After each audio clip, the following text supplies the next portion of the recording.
lorsque tu rencontres un païen qui refuse de se convertir parce qu'il va abandonner sa copine, il va abandonner son copain, mais des fois pas une copine ou d'impudicité, un ami qu'il aime beaucoup, mais c'est un ami qui est dans le péché.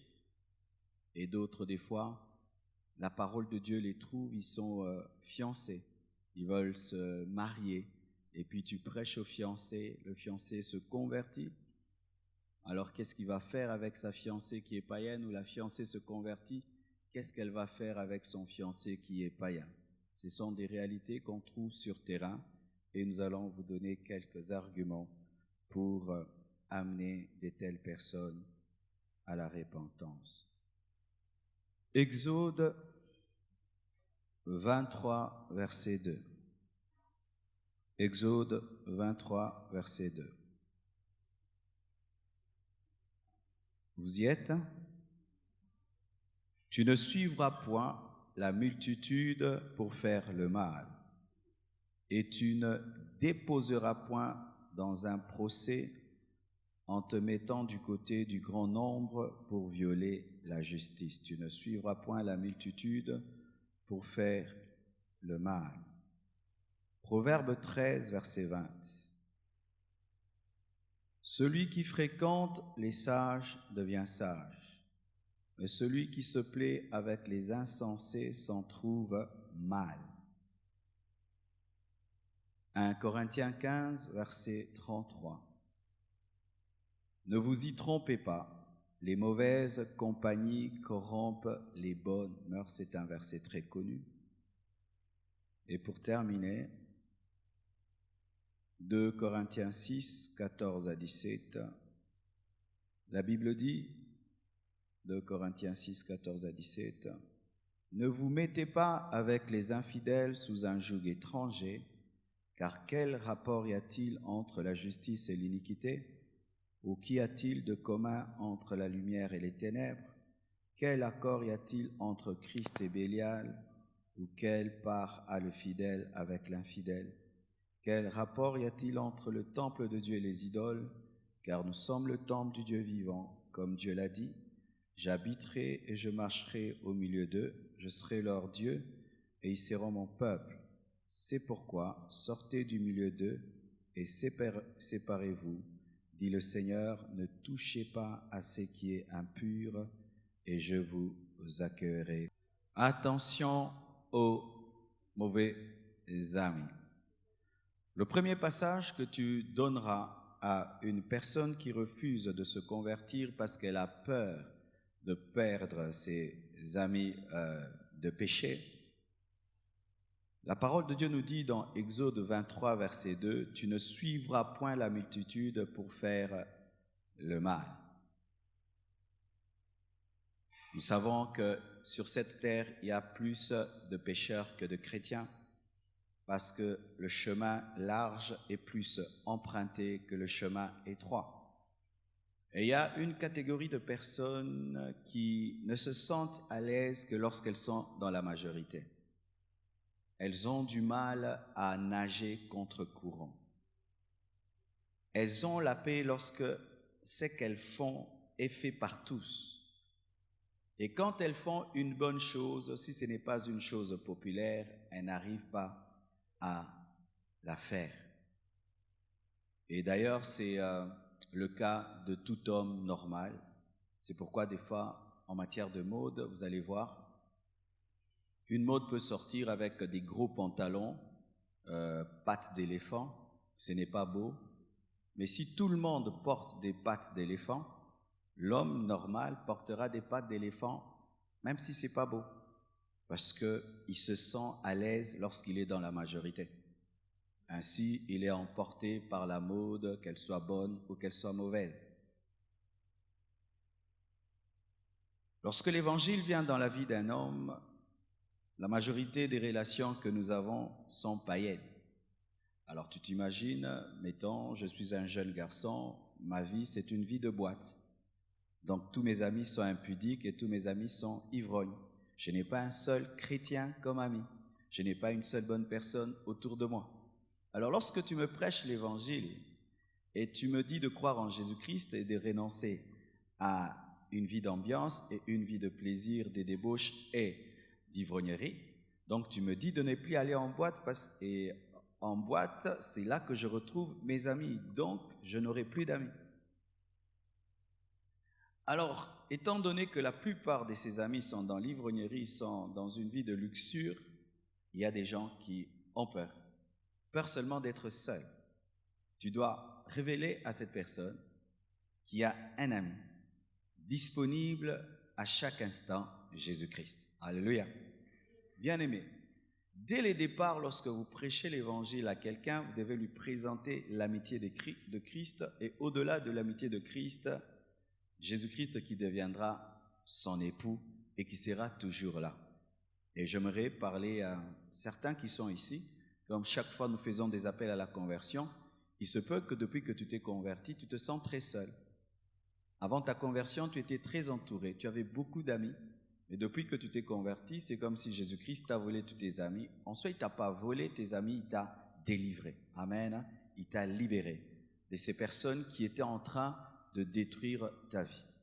Il faut enseigner à cette personne que la majorité n'est pas toujours ce qui est bon pour nous. Des fois, le plan de Dieu est dans la minorité. Et des fois même, il faut être seul, sans amis et aller au ciel. Amen.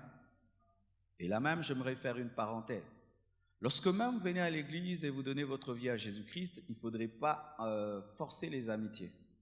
Parce que ce n'est pas parce que nous sommes tous ici que tous nous sommes des bons frères, des bonnes sœurs et nous craignons Dieu. Alors certains tombent dans le piège étant donné qu'elles veulent à tout prix combler un vide, elles créent des amitiés qui ne sont pas des amitiés. Vous devez vous donner le temps d'observer quelqu'un, de recevoir le témoignage de l'Esprit pour même à l'église appeler quelqu'un ami.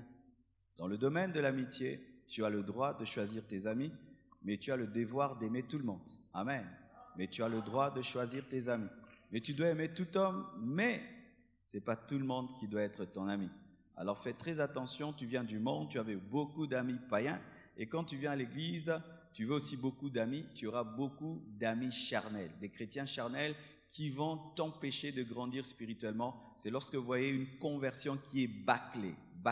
Il abandonne le monde, mais il ne grandit pas non plus. Pourquoi? Quand il est venu à l'église, il est tombé aussi dans un mauvais groupe des chrétiens mondains, des chrétiens charnels, des chrétiens qui n'ont pas de consécration. Et au lieu qu'il avance dans sa spiritualité, il trouve des chrétiens problématiques qui pourront même l'amener à dégoûter la vie chrétienne. Faites très attention, mes frères et sœurs, sur ce chemin. Il faut toujours bien choisir, même dans l'église. Amen. Même dans le ministère. Je choisis bien mes amis. Ce n'est pas tout pasteur qui est mon ami. Ce n'est pas tout pasteur à qui je peux céder ma chair. Ce n'est pas dans toute église que je peux prêcher. Ce n'est pas tout homme de Dieu qui peut même prier pour moi. Même dans ce domaine-là. Imaginez, dans le domaine même du ministère, ce n'est pas tout le monde qui peut être mon ami. Alors si à l'église, mes frères et sœurs, vous devez veiller à cela. Proverbe 17, verset 20, la Bible dit ceci. Celui qui fréquente les sages devient sage, mais celui qui se plaît avec les insensés s'en trouve mal. Et donc, celui qui fréquente les sages devient sage, et celui qui fréquente les insensés devient insensé. Lorsqu'une personne refuse de croire en Jésus-Christ en te présentant ses relations païennes, il faut lui poser la question, qu'est-ce que ça t'a apporté? Tu as gagné quoi? Cet ami auquel tu t'accroches t'a appris quoi? Il t'a appris à fumer, il t'a appris à boire, il t'a appris à sortir, il t'a appris à danser la musique mondaine, il t'a appris à toucher au fétiche, il t'a appris à faire la franc-maçonnerie, il t'a appris le mal. Qu'est-ce que tu as gagné? Alors tu dois lui présenter la sagesse de Dieu et la sagesse dans les chrétiens.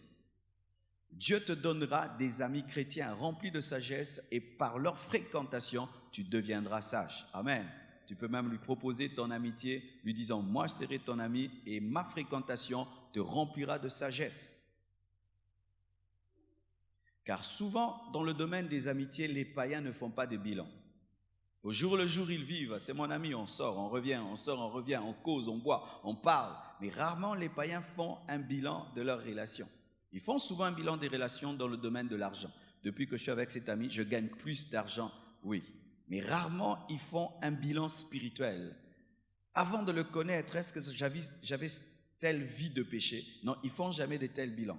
Alors par ta présence, tu peux lui révéler que depuis qu'il a rencontré tel ami, sa vie a été détruite. Et n'est-ce pas que nous le savons? Lorsque j'étais païen, c'est vrai, j'étais païen, mais il y a une personne qui a été vraiment l'instrument du diable dans ma vie, je vous assure. Je ne peux même pas parler trop parce que c'est tellement délicat, de sorte même que dans ma famille, on ne le sait pas. Mais je vous assure, il y a eu quelqu'un qui a croisé mon chemin et le 3/4 du mal, des démons, de tout est venu par cette personne.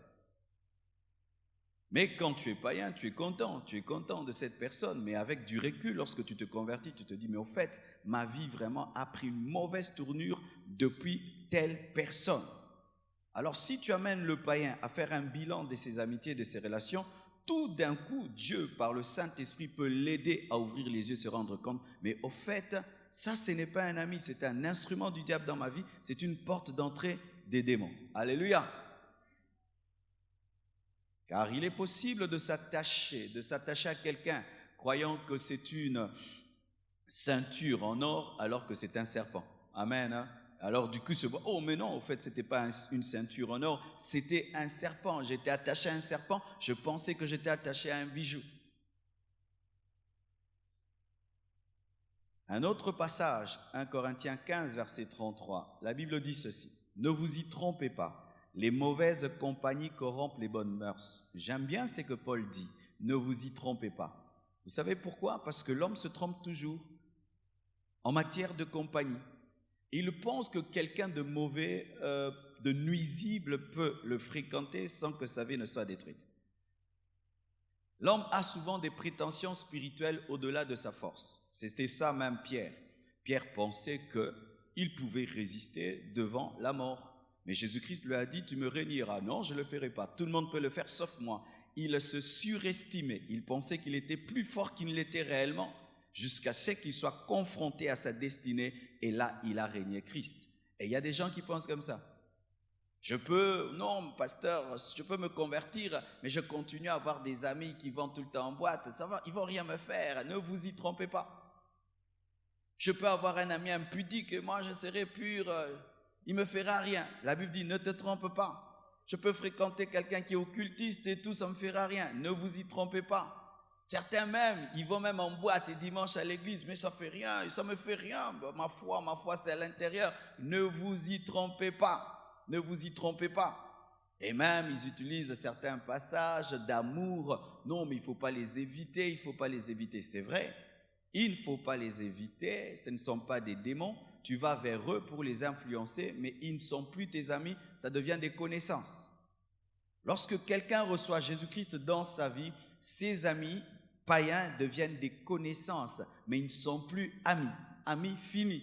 Se fréquenter tout le temps, s'appeler tout le temps, fini. Parce que tout le temps fréquenter quelqu'un, s'appeler tout le temps, il y a de l'influence. Alléluia. Tu deviens une connaissance, tu deviens une relation, mais tu ne peux plus être au niveau d'amis. Ami, c'est très élevé dans une relation, très élevé dans une relation. Il y a des gens qui ont 1 million de connaissances, mais qui n'ont que 2 amis, qui n'ont que 3 amis. Même Dieu, qui a créé des milliards et des milliards, pouvait dire sur la terre, mon ami, c'est Abraham.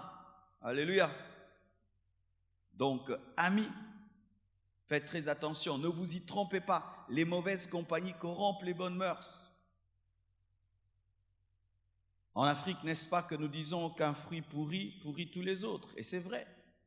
Tu prends un fruit pourri, tu le mets parmi 1000 fruits pourris, va dormir, le matin, il y aura 10 fruits pourris. Pourquoi? Parce que la putréfaction est contagieuse, le mal est contagieux. C'est pourquoi dans les Écritures, le mal est comparé à la lèpre. La lèpre, c'est une maladie dégénérative progressive. C'est-à-dire que lorsque la lèpre atteint un doigt, il voudra atteindre le bras et tout. C'est ça la lèpre, c'est ça le péché. Le péché est contagieux. Et pour t'immuniser du péché, voici l'un des principes de la parole de Dieu. N'aie pas des mauvaises compagnies, n'aie pas des mauvaises fréquentations. Un chrétien n'a pas de mauvaises fréquentations. Un chrétien n'a pas de mauvaises fréquentations. Non. Si tu es chrétien et les mauvaises personnes aiment venir vers toi sans qu'elles changent, pose-toi des questions. Il se peut que tu n'as pas d'impact. Voici ce qui arrive dans la vie d'un chrétien. Les mauvaises personnes viennent souvent parce qu'elles entendent que si tu es mauvais, tu vas vers ce frère, Dieu va te sauver, Dieu va te changer. Là, c'est très bon. Mais si elles te fréquentent sans changer et elles se sentent à l'aise autour de toi, tu n'as pas d'impact. C'est sûr que tu ne prêches pas la parole quand tu es avec elles. Tu n'interdis pas le mal quand elles mentent, elles jurent, elles insultent. Tu tolères. Ne vous y trompez pas. Les mauvaises compagnies corrompent les bonnes mœurs. Les bonnes mœurs sont bonnes, mais elles sont fragiles. Fragiles, c'est la parole qu'il dit. Fragile, les mauvaises compagnies corrompent les bonnes mœurs. Donc, les mauvaises mœurs détruisent les bonnes. Si tu as des bonnes mœurs, tu dois les protéger en évitant des mauvaises compagnies. Quiconque refuse d'obéir à cette parole se mordra les doigts. Qui que tu sois, ne te trompe pas. Quel que soit ton niveau spirituel,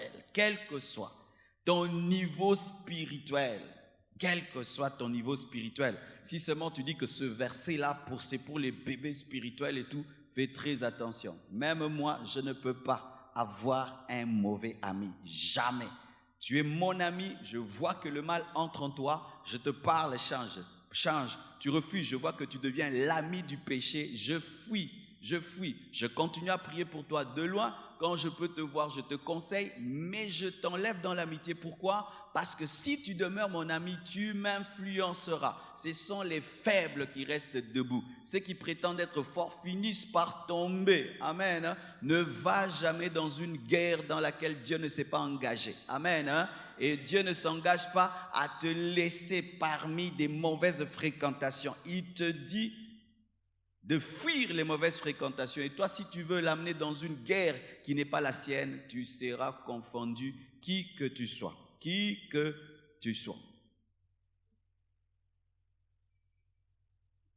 2 Corinthiens 6, verset 14. Jusqu'au verset 17. La Bible dit ceci. Ne vous mettez pas avec les infidèles sous un joug étranger. Pourquoi? C'est-à-dire que l'infidèle t'amènera sous un joug.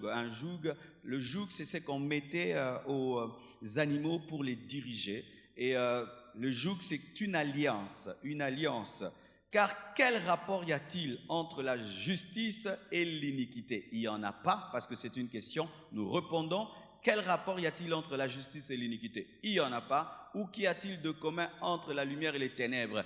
Il n'y a rien de commun. Quand la lumière vient, les ténèbres s'en vont. Vrai ou faux? Amen. Éteignez un peu, vous allez voir.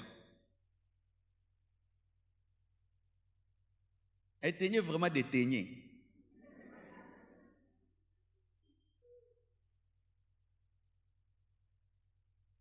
Parce que des fois, mes frères, nous voulons être plus sages que Dieu, alors que, vous voyez là, quand seulement il y a les ténèbres, la lumière s'en va. Maintenant, allumez. Il n'y aura même pas de débat, ni de séminaires, ni de conventions. Une fois seulement que la lumière vient, qu'est-ce qui se passe?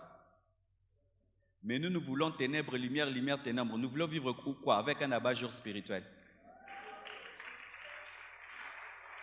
Nous voulons la pénombre spirituelle. Bien aimé, il n'y a pas de pénombre spirituelle. Soit c'est les ténèbres, soit c'est la lumière. Si tu cherches la pénombre spirituelle, le diable régnera parce que dans la pénombre, il y a l'ombre et dans l'ombre, il n'y a pas la réalité.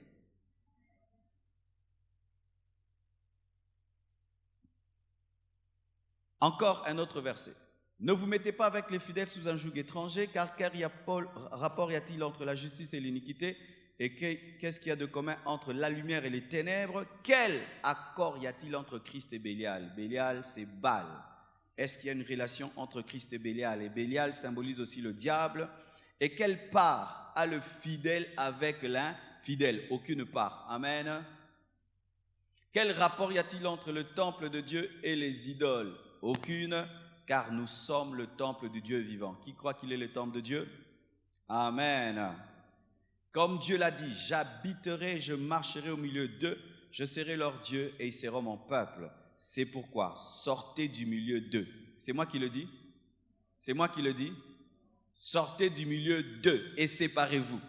Sortez du milieu d'eux, séparez-vous, dit la parole. Un chrétien, quand il se convertit, il sort du milieu des mauvaises compagnies, il s'en sépare. Parole de Dieu. Parole de Dieu. Ça, ce sont les bases qu'on nous a données quand nous nous sommes convertis. C'était ça nos bases, nos bases. Si tu n'obéis pas, quelqu'un qui n'obéit pas, ce principe ratera sa conversion. Automatiquement, tu rateras. Et si vous êtes ici, vous priez à la compassion, ça fait des années, vous n'avez jamais obéi à cette parole, sans prophétie ni vision, je sais que la parole de Dieu n'atteint jamais la totalité de son impact dans vos vies parce qu'elle sera toujours biaisée par les mauvaises compagnies.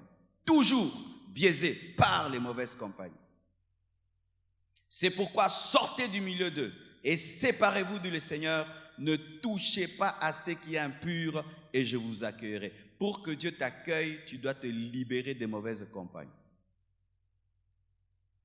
Ça, c'était les principes, la doctrine. Trouvons des exemples par des humains. Prenons Salomon. 1 Roi 11, versets 3 à 12. Il y a quelqu'un qui n'a pas obéi à ses paroles. 1 Roi 11, verset 3 jusqu'à 14. La Bible dit ceci. Salomon eut 700 princesses pour femmes. Acclamons-le. Il faisait comment? Alléluia. 700. Dans une année, il y a combien de jours? 365. Donc, non, je ne sais pas comment il s'arrangeait. Il eut 700 princesses pour femmes et 300 concubines. Ça fait combien? 1000. Et ces femmes détournèrent son cœur. Quand on dit ces femmes, ça veut dire combien? 1000 femmes contre, vous imaginez, 1000 femmes contre lui. À l'époque de la vieillesse, dites vieillesse, il y a les péchés de la vieillesse. Faites très attention. Il y a des choses qui attendent que tu vieillisses pour te vaincre. C'est pourquoi la plupart des grands ministères chutent à la fin. À la fin, les péchés de la vieillesse, ce sont des péchés de la fin des ministères. C'est quand vous allez voir un ministère, pendant la jeunesse de l'homme de Dieu, il a marché dans la crainte de Dieu, mais lorsqu'il tend vers la vieillesse, vous voyez comment ça a changé de doctrine, changer la parole, changer son message, changer la vision. Ce sont des esprits impurs qui attendent la vieillesse pour attaquer, parce que là, tu perds la lucidité. Alléluia. Ces femmes inclinèrent son cœur vers d'autres dieux. Et son cœur ne fut point tout entier à l'Éternel son Dieu, comme l'avait été le cœur de David son père. Salomon alla après Astarté, divinité des Sidoniens, et après Milcom, l'abomination des Ammonites. Et Salomon fit ce qui est mal aux yeux de l'Éternel, et ne suivit point pleinement l'Éternel comme David son père. Écoutez, alors, Salomon bâtit sur la montagne qui est en face de Jérusalem un haut lieu pour Kémosh, l'abomination de Moab, et pour Moloch. Moloch, c'était un démon auquel on offrait des enfants. Les parents prenaient leurs bébés, les brûlaient pour lui. Et écoutez Salomon qui écrit l'Ecclésiaste. Amen, hein? Cantique des cantiques. Est-ce que vous comprenez ça? Le niveau de la perdition. Un homme qui peut écrire les proverbes, Ecclésiaste, un homme qui peut faire l'une des plus grandes prières au monde. Dieu lui demande, demande-moi ce que tu veux. Il ne demande pas des milliards, il ne demande pas l'argent, il demande la sagesse. Quel niveau spirituel! Des reines quittaient leur pays rien que pour entendre sa sagesse. Il était la manifestation de la sagesse de Dieu. Il était l'ombre de Christ en son temps. Mais cet homme est devenu occultiste, car vous devez savoir, Salomon était devenu occultiste. Il était devenu sataniste. Oui, c'est ça les vrais termes. Salomon, à la fin de sa vie, était devenu sataniste, occultiste. Fils de qui? De David, qui a écrit les psaumes. L'un des plus grands rois en Israël. Salomon était devenu occultiste, sataniste, impudique, adultère, idolâtre.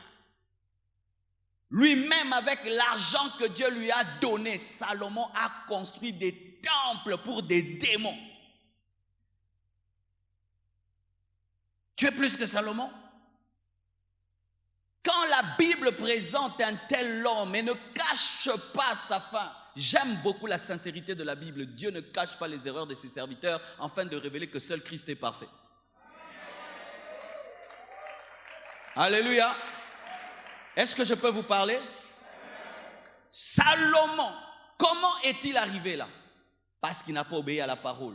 Dieu avait interdit qu'Israël fasse des alliances avec des nations étrangères, Moab et tout le reste, et Domite. Mais lui, il était tellement sage par la sagesse de Dieu qu'il a jugé qu'il pouvait transformer la parole, qu'il pouvait corriger Dieu. Il a cru que la petite sagesse que Dieu lui avait donnée était toute la sagesse de Dieu. Non, frère, quand même Dieu te donne la connaissance, tu n'as pas toute la connaissance. C'est pourquoi lorsqu'on parle même du don de la parole de connaissance, on ne dit pas le don de la connaissance, parole, la parole de la connaissance. Don de la parole de la sagesse, pas le don de la sagesse. Il ne connaissait pas tout. Il avait plus que les hommes, mais il n'avait pas tout. Car tu peux avoir plus que les hommes, mais tu n'as pas tout. Il épouse 1000 femmes, 700 femmes, 300 concubines, et dans leur vieillesse, dans sa vieillesse, ces femmes l'inclinent. En soi, mes frères, ce n'est pas que ces femmes l'ont incliné, ont commencé à chercher à l'influencer dans la vieillesse, non. Elles ont commencé depuis qu'on les avait épousées, mais il était encore jeune pour résister. Mais plus il vieillissait, la pression, c'est comme la pression de Dalila sur Samson pour connaître le secret de sa force. La pression, et puis il a lâché.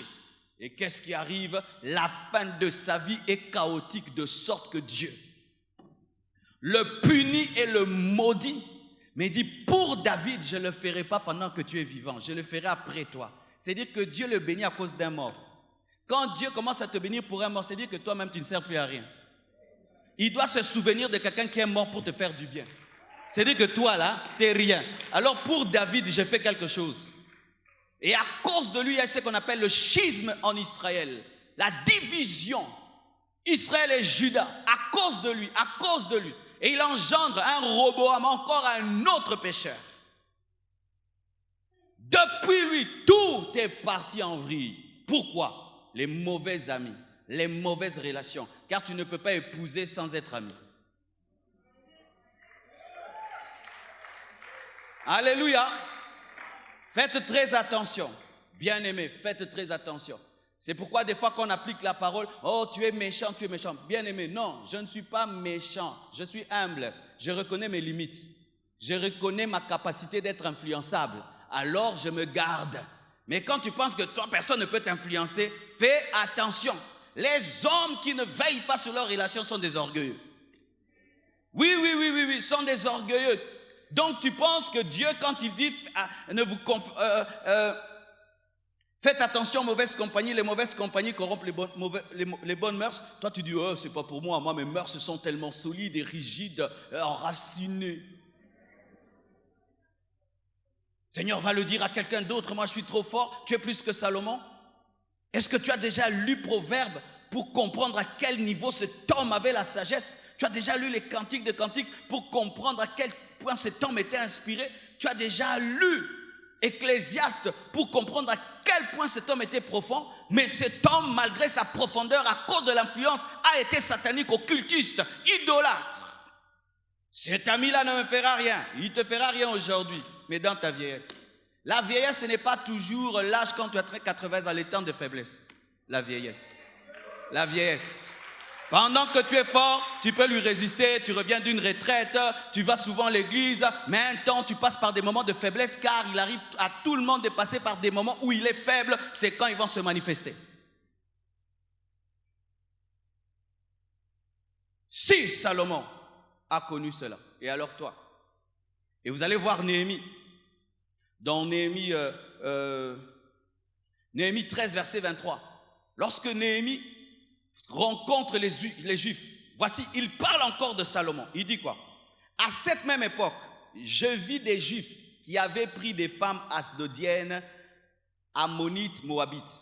Asdodiennes, c'est Asdod qu'on avait pris l'arche de Dieu. Et on a kidnappé l'arche, on l'a amenée. Et les Juifs ont épouser de telles personnes. Ammonites, moabites, les Ammonites et les Moabites sont sortis de quoi? Des relations incestueuses entre Lot et ses filles. Des enfants comme ça.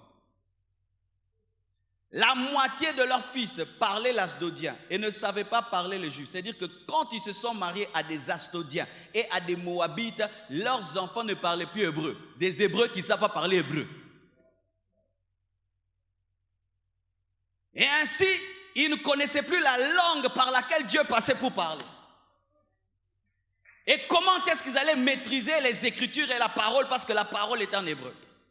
Vous voyez comment est-ce que le diable, par les alliances, peut même faire que tu oublies la parole. Depuis que tu es ton ami, tu ne lis plus la Bible, tu ne connais plus la Bible, tu parles quel langage? Avant, tu parlais le langage biblique. Tu ne parles plus hébreu, tu parles asdodien, tu parles comme un païen, tu parles comme un païen. Pourquoi? Parce que tes fréquentations sont tellement des voyous et des voyous que tu parles comme un voyou.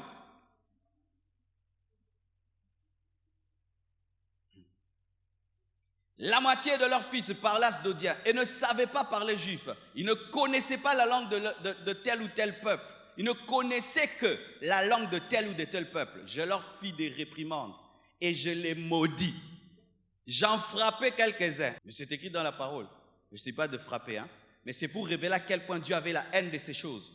Je leur arrachai les cheveux et je les fis jurer au nom de Dieu en disant: vous ne donnerez pas vos filles à leurs fils. Et vous ne prendrez leurs filles ni pour vos fils, ni pour vous. N'est-ce pas en cela qu'a péché Salomon, roi d'Israël? Il n'y avait point de roi semblable à lui parmi la multitude des nations. Il était aimé de son Dieu et Dieu l'avait établi roi sur tout Israël. Néanmoins, les femmes, néanmoins, quand on met néanmoins, ça annule tout ce qui était avant. Néanmoins, les femmes étrangères l'entraînèrent aussi dans le péché. Néanmoins, tu peux être le plus aimé, le plus grand, le plus puissant, le plus ouin. Mais si tu as des mauvaises fréquentations, tu seras entraîné vers le péché. Parole de Dieu. Faut-il donc apprendre à votre sujet que vous commettez aussi un grand crime et que vous péchez contre Dieu en prenant des femmes étrangères? Prendre des femmes étrangères, c'est un péché. Et épouser une païenne est un péché. Parole de Dieu. Ah, bien-aimé, on ne changera pas la Bible, on ne changera pas la Bible, on ne changera pas la Bible, on ne changera pas la Bible, on ne change pas la Bible. Épouser une païenne quand tu es chrétien, tu as péché. Épouser un païen quand tu es chrétien, tu as péché. Tu as péché. Tu as péché. Le péché, ce n'est pas seulement pécher contre les 10 commandements, c'est faire ce qui n'est pas la volonté parfaite de Dieu. Qu'y a-t-il entre les ténèbres et la lumière? Quelle relation? Il n'y en a pas. Et surtout pas de relation de mariage. Est-ce que les ténèbres peuvent se marier à la lumière? Alléluia. Faut-il donc apprendre à votre sujet que vous commettez un aussi grand crime et que vous péchez contre Dieu en prenant des femmes étrangères? Écoutez maintenant, un des fils de Jojada, fils d'Eliashib, le souverain sacrificateur, parmi les enfants du souverain sacrificateur, était gendre de Sambala. Vous connaissez Sambala? Sambala, c'est celui qui s'opposait même à la construction. C'est-à-dire que le fils du sacrificateur épouse une païenne. Pire, il est le beau-fils du plus grand sorcier. C'est comme un fils de pasteur, mais il épouse une sorcière, fille d'un occultiste. C'était ça. Pourquoi? Tolérance dans l'église. Des tolérances maintenant qu'on a. Des tolérances et des tolérances. Bien-aimé, même dans ma famille, demandez à mon épouse: tu es ma soeur, tu es mon frère, tu épouses un païen, je ne viens pas à ton mariage. Je ne viens pas, je ne bénis pas et je ne viens pas. Même ma propre sœur de cette église, si elle veut épouser un païen, je ne la bénirai pas et je n'irai pas. Tout le monde dans ma famille sait.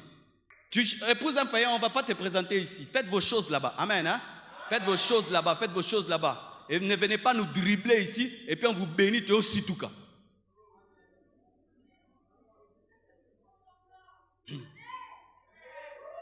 Donne-moi la main.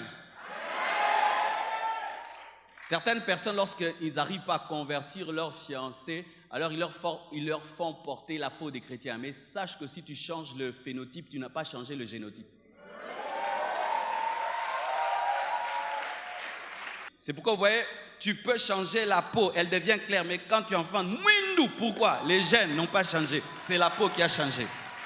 Et des fois, nous créons des conversions, nous créons des conversions. On ira voir le pasteur, hein, s'il te pose telle question, tu réponds ça, tu réponds ça. Et il faut même des faux baptêmes pour se marier, des faux baptêmes. Ce n'est pas un baptême, on t'a lavé sans savon.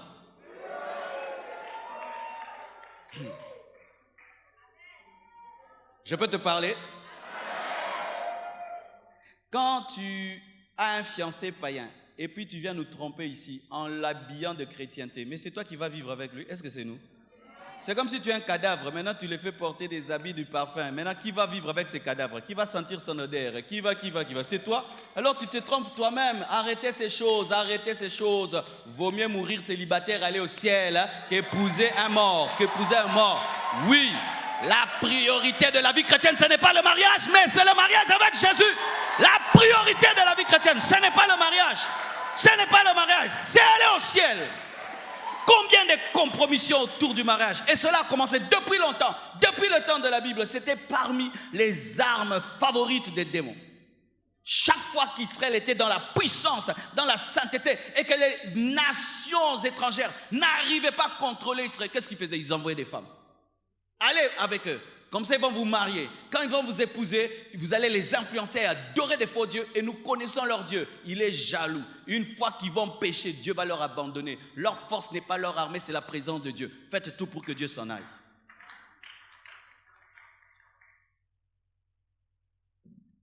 Parce que tu gagnes de l'argent, tu veux te permettre d'épouser un païen. Ton argent, tu sais, ça vient d'où? C'est de la présence de Dieu. Une fois que l'argent est parti, c'est fini. Une fois que la présence de Dieu est partie, même l'argent pour nourrir cette femme, tu n'auras plus. Et alors, elle va te quitter. Déjà, c'est une païenne. Elle va accepter le désert. Tu vas l'ouvrir. Tu vois dans la Bible, Israël, après l'Égypte, est passé par le désert. Papa, tu as pardon, désert, on a besoin.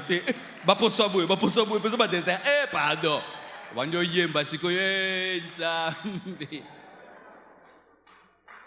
Au moins, l'une des prières hernios.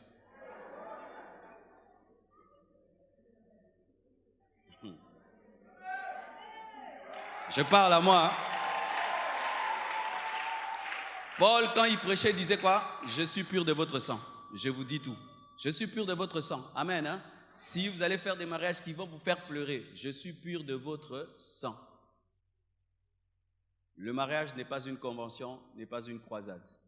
Où tu dis, je vais l'épouser, va changer. Tu es devenu le Saint-Esprit. S'il y a des personnes difficiles à changer, ce sont les femmes et les maris. Une femme que tu n'arrives pas à changer, quand elle n'est pas entrée dans ta maison, tu auras du mal à la changer quand elle va entrer. Surtout quand elle sait que tu es chrétien. Elle sait aussi que dans votre église, on prêche contre le divorce. Elle t'a eu. Tu es cuit. Donnez-moi la main, je vais vous parler.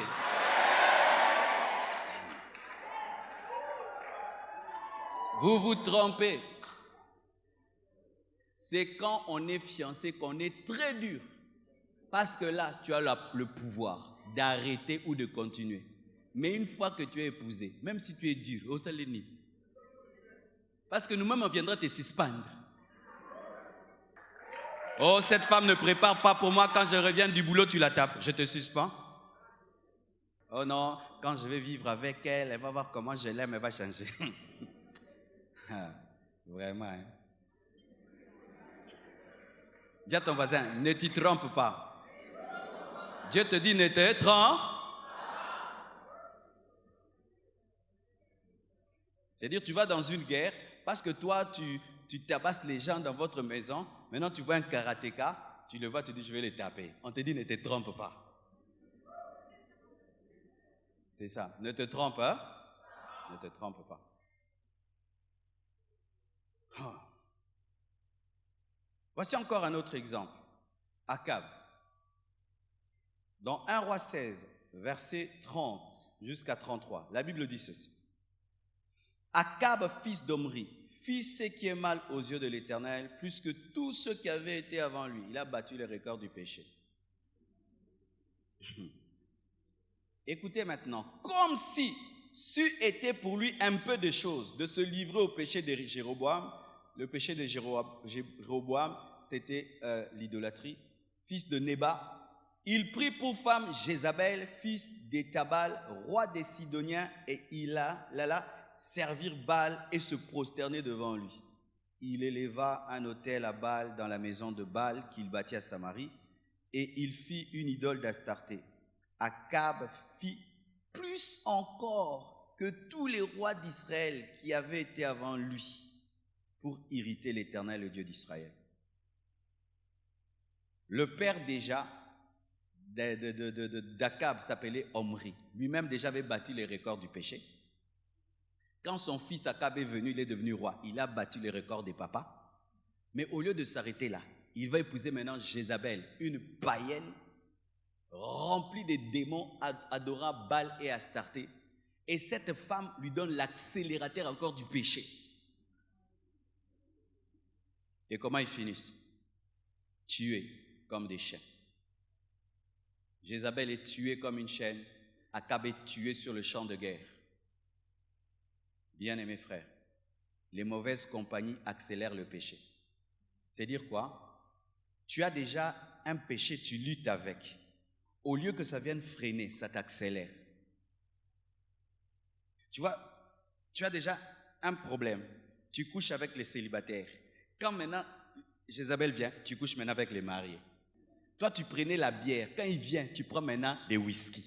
Tu vois? Avant, tu buvais à la maison. Tu t'enivrais à la maison. Lui, maintenant, t'amène en Ganda. Il te trouve avec des petits fétiches de bagarre. Il te donne maintenant les fétiches où Satan lui-même t'apparaît. C'est ça, Jézabel.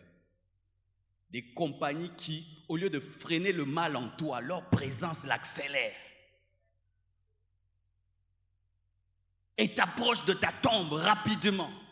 C'est ça, les mauvaises compagnies. Les mauvaises compagnies ont une puissance d'accélération. Les personnes qui ont détruit ma vie avaient déjà trouvé le mal en moi. Je n'étais pas bon, je n'étais pas parfait, mais j'avais le mal, mais j'avais peur de faire certaines choses. Tu vois? Tu as le mal en toi, mais tu as des limites dans le mal. Mais quand ces personnes sont venues, elles ont brisé les limites. Tu peux, derrière moi, je fais. C'est ça, les Jézabel. Tu n'as pas un Jézabel dans ta vie ou une Jézabel dans ta vie? Tu avais des limites dans le péché. Et tu voulais même abandonner. Tu voulais régresser. Parce que Akab, étant un juif, entendant la parole, un jour il allait revenir. Mais la présence de Jézabel lui a donné la vitesse. Car voyez, lorsqu'il a recherché le champ d'autrui de Naboth et que Naboth a refusé, il n'a pas touché. Parce qu'il avait quand même les principes de la parole que ce qui n'est pas à toi n'est pas à toi. Il rentre, il dit, ah, c'est pas moi, il est triste, je suis roi, mais je veux, mais comme c'est pas à moi. Mais sa femme lui dit, quoi? Toi un roi, va prendre. Et maintenant, tu veux garder dans ta vie une Jézabel. Une Jézabel. Une personne qui accélère le péché, qui t'ajoute le péché sur le péché, qui te donne la force d'oser des choses que tu n'osais pas, qui vient accentuer, approfondir. Et Jézabel a le même esprit qu'un jeune homme qu'on appelle Jonadab. Vous connaissez Jonadab? Jonadab, je l'appelle facilitateur. Dites facilitateur. C'est quelqu'un qui a plus d'intelligence que toi dans le mal, afin de te permettre de marquer. Amnon, dans 2 Samuel 13, versets 1 à 5, désire sa sœur. Il veut Tamar. Et il brûle de désir, mais il ne sait pas comment faire. Il veut, il pêche en pensée, il pêche en convoitise, mais en action, il n'arrive pas. Et son ami, la Bible dit clairement ami, son ami nommé Jonadab, cousin, il est cousin-ami. Parce que certains qui nous détruisent ne sont pas loin. Certains, leurs amis, c'est leurs cousins, leurs cousines, leurs sœurs, leurs frères, oui, car certains atteignent un niveau d'intimité, c'est avec leurs propres frères et leurs propres sœurs, leurs cousins, leurs cousines, et leur infection ne provient pas du quartier, mais provient de la maison. Même de telles personnes, même si c'est ton frère dans la chair, c'est ta sœur dans la chair, c'est une mauvaise compagnie. Ah oui, nous sommes frères de même sang, mais dans le domaine spirituel, tu n'as pas d'influence sur ma vie. Ah oui, vous devez atteindre ce niveau. Quand je me suis converti et que tout le monde était païen dans ma famille, c'est ce que j'avais fait. Nous sommes des frères, nous mangeons ensemble, nous allons à l'école ensemble. Mais quand il s'agit de ma destinée spirituelle, vous n'avez plus de place. Pourquoi? Tu peux être Jonadab. Et Jonadab était le cousin. Il était dans la maison. Et il dit, pourquoi tu es triste? Tu ne fais que maigrir. Il dit, j'ai tel désir, je veux commettre tel péché, mais je ne sais pas comment faire. Il dit, oh, c'est facile. Il lui donne une idée. Fais semblant, comme si tu étais malade, et demande que ce soit seulement Tamar qui vienne préparer. Comme cette personne, tu attrapes une grossesse, c'est elle qui vient te dire, je connais tel endroit, il y a quelqu'un longo. Lorsque Jonadab donne le conseil à Amnon, c'est pas lui qui couche avec Tamar, hein? Il te pousse à faire une chose. Ton ami qui te pousse toujours, fais. Lui fait pas, fais. Lui fait pas, fais. Quand il fait, Absalom décide de tuer Amnon. Et quand il tue Amnon, les nouvelles vont chez le roi. Tous tes enfants sont morts. Qui vient préciser? Jonadab. Ton ami qui te pousse vers le péché, c'est lui qui va préciser pourquoi tu es mort. C'est lui qui va te dire, qui va tout dire sur toi. Cet ami-là, c'est lui qui va tout préciser. C'est lui qui dira tout, qui précisera tout. Et vous savez, quand vous avez un Jonadab à côté, Jonadab, c'est quelqu'un qui se plaît à détruire les autres. C'est Jonadab qui ira dire que tu as perdu ta virginité.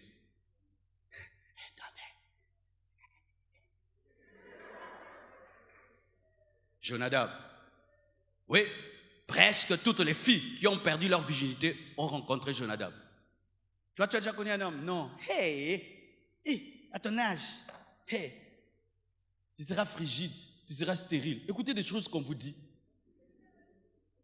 Et puis toi, tu perds la virginité, mais en plus de la virginité, ma passe. Et quand on ne saura pas qui t'a engrossé, c'est elle qui dira. Quand tu as un Jonadab dans ta vie, enlève-le. Cherche un Nathan. Nathan, c'est celui quand tu pèches. Il voit la vision, la révélation. Il te parle pourquoi tu as pris la femme d'autrui. Mais souvent, nous n'aimons pas les Nathans. Nous n'aimons pas les Nathans dans nos vies. Nous n'aimons pas les Nathans. Nous n'aimons pas les Nathans. Nous n'aimons pas des amis qui, rien que par leur présence, tuent le péché en nous. On n'aime pas des Nathans qui peuvent dormir et Dieu lui révèle toute ta vie. N'est-ce pas que tu fuis ton ami qui est prophète qui voit tes péchés? J'aime David. David se retrouvait dans le même cas qu'Hérode. Jean-Baptiste parle à Hérode et dit, pourquoi tu as pris la femme de ton frère? Hérode tue Jean-Baptiste. Mais Nathan dit à David, pourquoi tu as pris la femme d'Uri? David ne le tue pas. Et David était sauvé. Il est mort sur le trône. Il a eu le temps de se repentir. Si vous lisez le psaume, je crois, 51. Et il est revenu totalement à Dieu. Que Dieu te donne des amis Nathan. Des amis Nathan. Entoure-toi des amis Nathan. Et moi, je m'entoure des amis Nathan.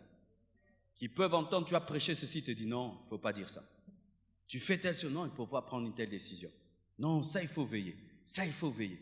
Des gens qui sont autour de toi comme une muraille, afin que tu restes dans le vrai. Et il n'y en a pas beaucoup sur la terre. Il n'y a pas beaucoup.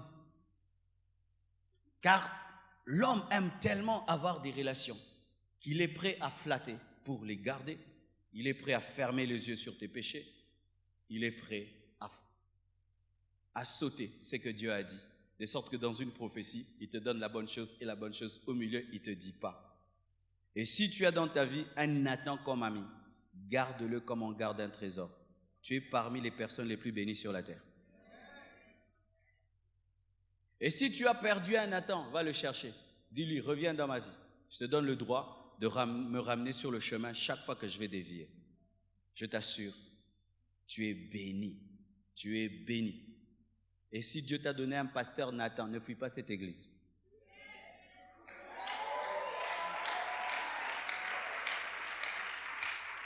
Dernièrement, j'étais avec Blanche, on a rencontré quelqu'un. On rencontre beaucoup de gens. Pasteur, je suis tes prédications, je suis tes prédications. Mais ils ne viennent pas ici. Je suis tes prédications, je suis. Mais viens à la compassion. Je suis de loin. Et puis j'ai dit à Blanche, mais pourquoi? J'ai dit, c'est le message. Il y a des gens qui ne supportent pas. Ah oui? Parce que certains, vous venez en concubinage à l'église. Ça, on ne vous comprend pas. Vous jouez à quoi? Vous jouez à quoi? Deux impudiques qui viennent ensemble à l'église. Mais c'est quoi que vous faites? Vous faites quoi? Vous faites quoi? Vous jouez à quoi? Vous jouez à quoi? Vous jouez à quoi? Vous pensez qu'un jour on aura une révélation qui dira continuer? Mais alors vous faites quoi? Parce que jamais on dira continuer, on dira arrêter. Mais arrêtez déjà! Arrêtez déjà! Arrêtez déjà! Arrêtez! Arrêtez! C'est quoi ça d'avoir une copine à l'église? C'est quoi ça? C'est quoi ça? Où vous vous convertissez, tu avais ta copine, au lieu que tu t'en sépares, non? Dieu ne fait pas des modifications, il démolit et puis il construit. Il ne fait pas de modifications, il démolit et puis il construit. D'ailleurs, c'est là que je vais m'arrêter. Mes frères, lorsque tu viens à Christ avec une relation, voici ce que Dieu fait. Dieu la coupe. Il dit, cette fiancée, je n'en veux pas. Ce copain, je n'en veux pas. Et alors, il va te donner quelqu'un. C'est seulement dans les cas des personnes, selon 1 Corinthiens 7, trouvées dans le paganisme et mariées. C'est-à-dire que vous êtes mariés, vous deux, vous étiez des païens, la parole vient et convertit un. La Bible dit, si ce païen-là veut rester avec toi, que le fidèle ne le chasse pas. Mais dans le cas des fiançailles et dans le cas des copinages, il faut arrêter.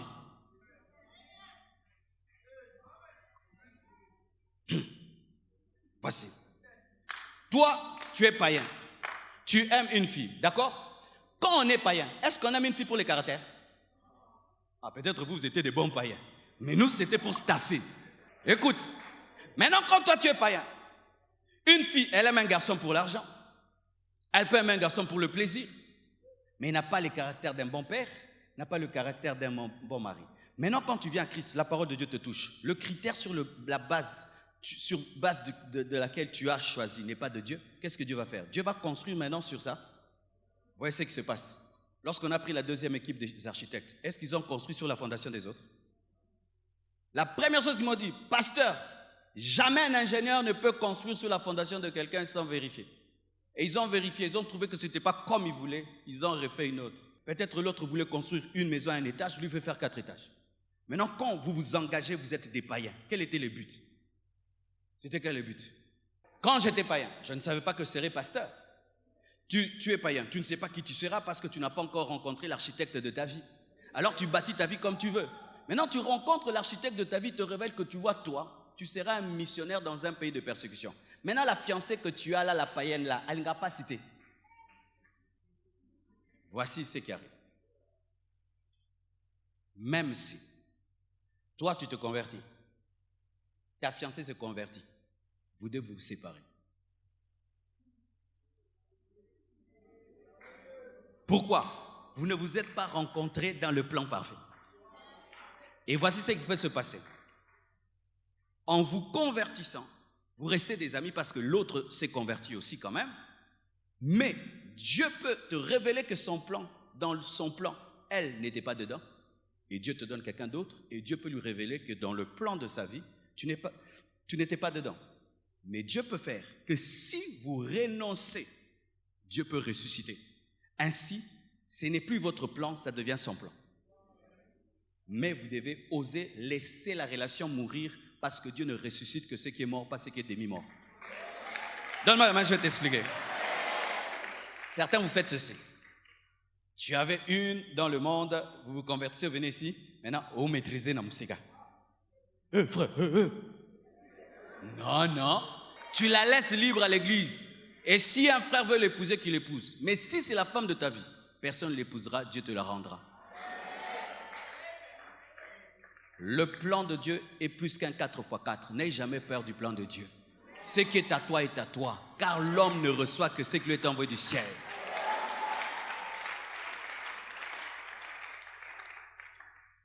Si vous inventez votre Bible et vous faites les choses différemment de ce que je vous ai prêché, vous le payerez très cher parce que la Bible a toujours raison.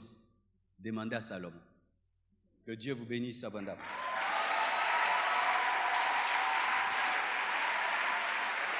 Qui veut se séparer des mauvais amis, approchez-vous devant. Quiconque aujourd'hui prend la décision de se séparer des mauvaises compagnies, je vous prie de vous approcher. Nous allons prier et là, nous nous séparerons. Seigneur Dieu, Je prie pour mes frères qui se sont approchés pour toute l'Église.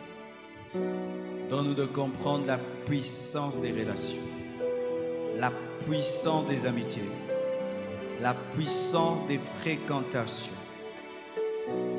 Garde-nous de nous tromper nous-mêmes et de croire que nous sommes forts là où nous sommes faibles. Seigneur, je prie que tu délivres mes bien-aimés de toute Jézabel, de tout Jézabel, de tout Jonadab. Donne-nous des Nathan. Donne-nous la force de nous séparer de tout ce qui nous sépare de toi. De même que tu as donné la force à Abraham de se séparer de Lot, donne-nous la force. De même que tu as donné la force à ces marins de jeter Jonas dans l'eau pour éviter le naufrage, donne-nous la force. Donne-nous l'esprit qui animait Néhémie, afin que nous puissions, Seigneur, avoir la capacité de nous séparer des Moabites, des Jébusiens. Pardonne tout péché, toute iniquité, toute transgression dans laquelle les mauvaises fréquentations nous ont amenés. Rends-nous, Seigneur, tout ce que nous avons perdu par nos fréquentations. Et apprends-nous à parler aux païens qui refusent de venir à toi parce qu'ils sont attachés à des amis de péché. Que cette parole prenne effet dans nos cœurs. Au nom de Jésus-Christ, j'ai ainsi prié. Amen. Que Dieu vous bénisse abondamment.